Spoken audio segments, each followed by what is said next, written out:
আউযু বিল্লাহি মিনাশ শাইতানির রাজিম। বিসমিল্লাহির রহমানির রহিম। ত্রয়োদশ জাতীয় সংসদ নির্বাচন ও গণভোটের আজকের এই নির্বাচনী পাঠ অনুষ্ঠানের সম্মানিত আমাদের মাঝে উপস্থিত আমাদের উপজেলা নির্বাহী অফিসার মহোদয়, উপস্থিত রয়েছেন নির্বাচন কমিশনের সহকারী রিটার্নিং অফিসার, উপস্থিত নির্বাচন সংশ্লিষ্ট প্রশাসনের সকল কর্মকর্তাবৃন্দ, উপস্থিত রয়েছেন আমাদের জাতীয় সংসদ নির্বাচন শেরপুর সদর 1 আসনের প্রতিদ্বন্দ্বী প্রার্থীগণ, উপস্থিত সম্মানিত সাংবাদিক বন্ধুগণ, উপস্থিত আমাদের বিভিন্ন রাজনৈতিক দলের সমর্থকবৃন্দ, সম্মানিত নাগরিক সমাজের আমাদের মাঝে উপস্থিত আমাদের নাগরিক সমাজের সম্মানিত যিনি আমাদের সব সময় শেরপুরের মানুষকে নিয়ে করেন আমাদের ঢালিয়া সামাদ মহোদয়, উপস্থিত রয়েছেন আমাদের বিভিন্ন রাজনৈতিক দলের সম্মানিত নেতৃবৃন্দ, সম্মানিত সুধীমণ্ডলী, আসসালামু আলাইকুম। আমার বক্তব্যের শুরুতেই বলতে চাই, আমরা দীর্ঘ 9 মাস রক্তক্ষয়ী সংঘর্ষের মাধ্যমে 30 লক্ষ শহীদের রক্তের বিনিময়ে 2 লক্ষ মা বোনের সম্ভ্রম হানির মাধ্যমে আমরা পেয়েছি একটি স্বাধীন সার্বভৌম রাষ্ট্র, লাল সবুজের পতাকার আমাদের এই বাংলাদেশ। সেই স্বাধীনতা যুদ্ধে যে সমস্ত শহীদগণ আত্মাহুতি দিয়েছেন আমাদের এই বাংলাদেশটাকে গড়ার জন্যে, তাদের প্রতি আত্মার প্রতি মাগফিরাত কামনা করি। এবং যারা পরবর্তী সময়ে মানুষের যে আকাঙ্ক্ষা ছিল, সেই আকাঙ্ক্ষা পূরণে আমরা বিভিন্ন সময় ব্যর্থ হয়েছি। আমরা বাংলাদেশের বিভিন্ন রাজনৈতিক দল পরবর্তী সময়ে, এই 24 পরবর্তী সময়ে নতুন বাংলাদেশ গড়ার লক্ষ্যে এই ছাত্র জনতা আজান হচ্ছে বিরতি, নতুন বাংলাদেশ গড়ার বিনির্মাণে যারা স্বপ্ন দেখেছেন, সেই স্বপ্ন দেখতে গিয়ে যারা এই আন্দোলনে শহীদ হয়েছেন, নিহত হয়েছেন, তাদের আত্মার মাগফিরাত কামনা করি এবং তাদের প্রতি সমবেদনা জ্ঞাপন করি। যারা পুঙ্গত্ববরণ অসহায় এবং পুঙ্গত্ব অবস্থায় রয়েছেন, তাদের প্রতি সমবেদনা জ্ঞাপন করে আমি মোহাম্মদ শফিকুল ইসলাম মাসুদ, শেরপুর সদর 1 আসন নির্বাচনী এলাকা 143-এর আমার নির্বাচনী ইস্তেহার পাঠের লক্ষ্যে আমি 2টি কথা শুরু করেছি। সম্মানিত অতিথিবৃন্দ, সম্মানিত ভাইয়েরা, সকলেই জানেন আমি স্বতন্ত্র প্রার্থী হিসাবে আপনাদের সম্মুখে আজকে আমার নির্বাচনী ইস্তেহার পাঠ করেছি। আমি শেরপুরের গণমানুষের যে প্রত্যাশা, গণমানুষের যে দাবি, সেই দাবির প্রতি সম্মান দেখিয়ে, এবং আমি যখন, সকলেই জানেন আমি একটি দলের সঙ্গে সম্পৃক্ত ছিলাম, দীর্ঘ প্রায় 33 বছর আমার রাজনৈতিক জীবনের একটি দলের সঙ্গে সম্পর্ক রয়েছে এবং ভবিষ্যতেও থাকবে ইনশাল্লাহ। মনে প্রাণে আমরা রাজনীতি যখন শুরু করেছি এবং শেষ পর্যন্ত মনে প্রাণে সেই বিশ্বাস আমার রয়েছে এবং ভবিষ্যতেও থাকব। আমি স্বতন্ত্র নির্বাচন করতে শেরপুরের মানুষের প্রত্যাশা পূরণ করার লক্ষ্যে এই আগস্ট পরবর্তী সময়ে শেরপুরের যে সমস্যাগুলো আমাদের মধ্যে রয়েছে, মানুষের যে প্রত্যাশা ছিল, সেই প্রত্যাশাগুলো পূরণ করার লক্ষ্যে বিভিন্ন শ্রেণী পেশার মানুষের দাবির প্রেক্ষিতে আমি এখানে প্রার্থী হয়েছি। আমি জনগণকে কথা দিয়েছিলাম আমি নির্বাচন করব, মানুষের সেই কথা রক্ষা করার জন্য আমি দলের গুরুত্বপূর্ণ দায়িত্ব ছেড়ে দিয়ে হলেও আমি স্বতন্ত্র প্রার্থী হিসেবে আজকে আপনাদের সম্মুখে এসেছি। আমার আজকে যে নির্বাচনী ইস্তেহার, সেটা কোনো প্রতিশ্রুতি নাই।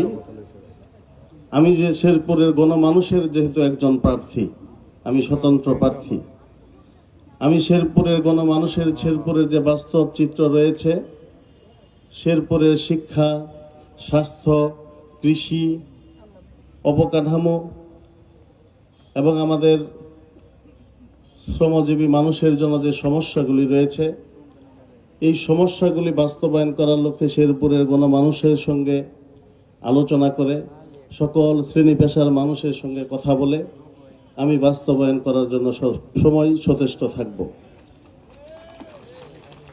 যেহেতু আমি গণমানুষের প্রার্থী, শেরপুরের জনমানুষের প্রার্থী হয়ে আজকে এখানে দাঁড়িয়েছি, আমরা এখানে জানি আমাদের শেরপুরের কি সমস্যাগুলি রয়েছে। এই সমস্যাগুলি কাগজে লিপিবদ্ধের মাধ্যমে আজকের একটি আনুষ্ঠানিকতা নাই। এই আনুষ্ঠানিকতা শুধু আমরা করতে চাই না, আমি একজন শেরপুরের নাগরিক হিসেবে এগুলির বাস্তবায়ন চাই। এগুলির বাস্তবায়ন হওয়া দরকার, একজন নাগরিক হিসেবে আমি সেটা প্রত্যাশা করি। এবং এই বাস্তবায়ন করার লক্ষ্যে আমরা এখানে স্বতন্ত্র প্রার্থী হয়ে এমপি নির্বাচন করার জন্য আজকে এখানে এসেছি। আল্লাহ পাক যদি আমাদের সেই চেয়ার আমাদের কপালে লিখেন কিংবা না লিখেন, একজন এই শেরপুরের মানুষের একজন কর্মী হিসেবে, শেরপুরের মানুষের একজন নাগরিক হিসেবে এই দাবিগুলো বাস্তবায়ন করার লক্ষ্যে আমি মাঠে সবসময় কাজ করে যাব ইনশাল্লাহ। আমি আমার চিন্তা চেতনা থেকে আমাদের শেরপুরের যে সমস্যা রয়েছে সেই বিষয়ে আমি কিছু কথা এখানে তুলে ধরতে চাই। আমাদের গ্রাম, আমার গ্রাম আমার শহর স্লোগানকে সামনে রেখে গ্রাম ও শহরের সমান্তরাল উন্নয়নের সমন্বয় করা হবে ইনশাল্লাহ, আমার চিন্তার মধ্যে রয়েছে।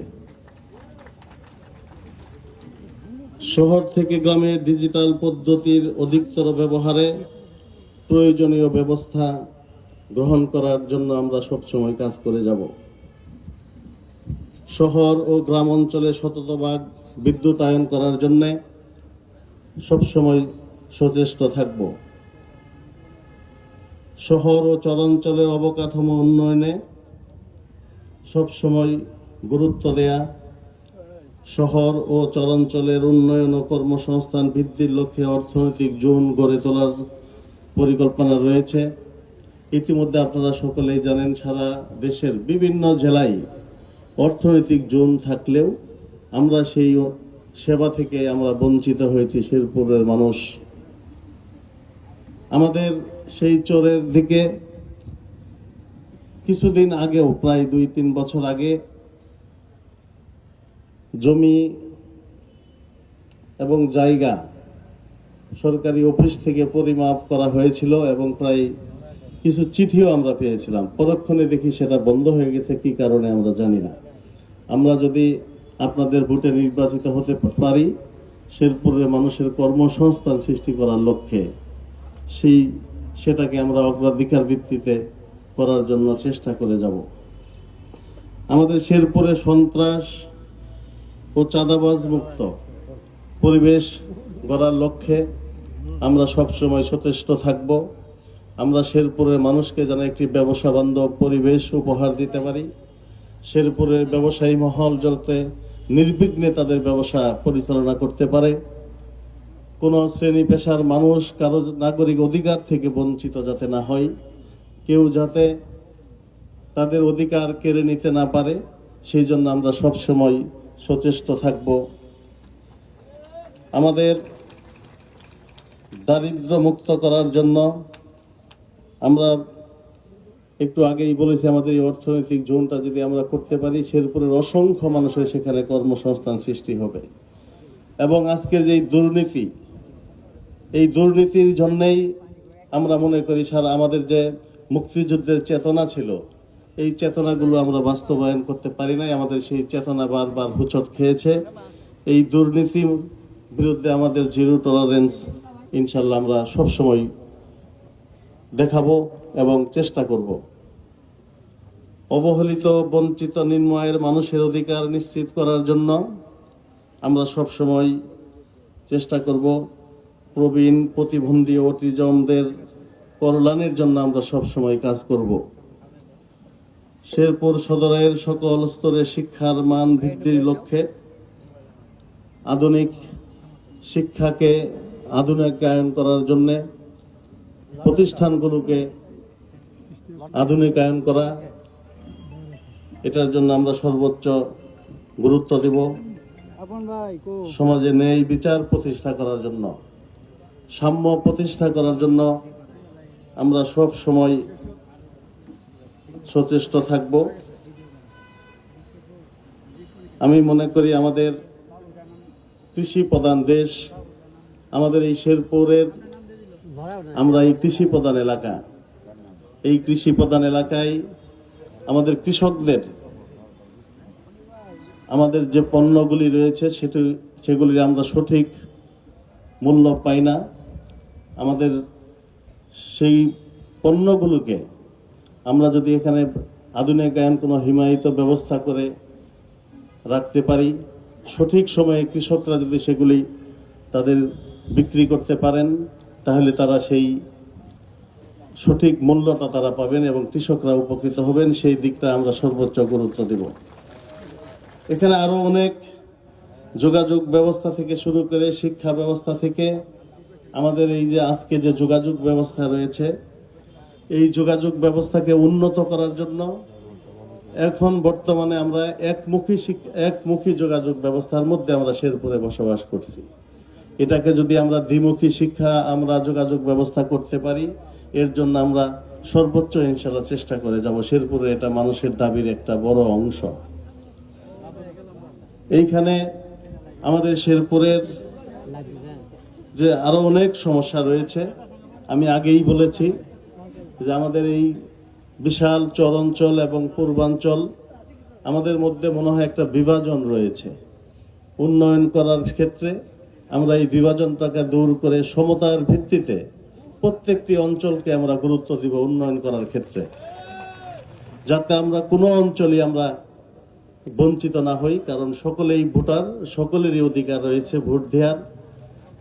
যারা এখানে কোন অঞ্চল কার, কোন অঞ্চল আমাদের, কোন অঞ্চল অন্যদের, এই বিষয়টাকে আমরা গুরুত্ব না দিয়ে যেখানে যেটা প্রয়োজন, যে অঞ্চলের জন্য যেটা করলে জনগণ উপকৃত হবে, সেই কাজটাকে আমরা সর্বোচ্চ গুরুত্ব দিব। যাই হোক, আমার আরো অনেক চিন্তা রয়েছে। সর্বোপরি আমি আগেই বলেছি, আমি শেরপুরের জনমানুষের প্রত্যাশা পূরণ করার লক্ষ্যে শেরপুরের জনগণের প্রার্থী হিসেবে আমি নিজেকে মনে করি এবং নিজেকে সেই লক্ষ্যেই কাজ করে যাচ্ছি এবং সেভাবে আমি সাড়াও পাচ্ছি। আল্লাহ পাক যদি জনগণের ভোটে আমাকে 12 তারিখে নির্বাচিত হওয়ার তৌফিক দান করে, আমরা যদি নির্বাচিত হতে পারি, তাহলে গণমানুষের প্রত্যাশাগুলো পূরণ করার জন্য আমি সর্বোচ্চ গুরুত্ব দেব এবং শেরপুরকে আবারও বলছি, আমরা দুর্নীতি মুক্ত করার জন্য, সন্ত্রাস ও চাঁদাবাজ মুক্ত করার জন্য আমরা সবচেয়ে গুরুত্ব দেব। শেরপুরের মানুষ, সকল শ্রেণী পেশার মানুষ আমরা যাতে শান্তিতে থাকতে পারি, আমরা যাতে শেরপুরকে একটি সুন্দর পরিবেশের মাধ্যমে আমাদের পরবর্তী প্রজন্মের জন্য রেখে যেতে পারি, সেই কাজগুলো আমরা সকলেই গুরুত্ব দেব। পরিশেষে আমি আর আমার কথা না বলে আমি সকলের কাছে উদাত্ত আহ্বান জানাতে চাই, আমরা আসুন সকলে মিলে আমাদের এই সুন্দর শেরপুরটাকে গড়ে তুলি। আমাদের আগামী প্রজন্মের জন্য একটি বাসযোগ্য শেরপুর আমরা উপহার দিয়ে যাই। সেই লক্ষ্যে আমরা যদি এখানে আজকে যে যারা প্রার্থী হয়েছেন, আল্লাহ পাক জানেন কাকে তিনি কোথায় কোন চেয়ারে বসেবেন, যেই চেয়ারে বসুক না কেন, আমরা সকলে মিলে সহযোগিতার মাধ্যমে এই শেরপুরটা আমাদের সকলের, এটাকে লক্ষ্য রেখে আমরা সকলে মিলে সহযোগিতা করে, আমরা সকলকে সঙ্গে নিয়ে কাজ করে আমরা এই সুন্দর একটি শেরপুর, বাসযোগ্য একটি শেরপুর আসন সকলে মিলে গড়ে তুলি। এই প্রত্যাশা রেখে সকলকে ধন্যবাদ জানিয়ে আমার কথা শেষ করছি। আসসালামু আলাইকুম ওয়া রাহমাতুল্লাহি ওয়া বারাকাতুহু।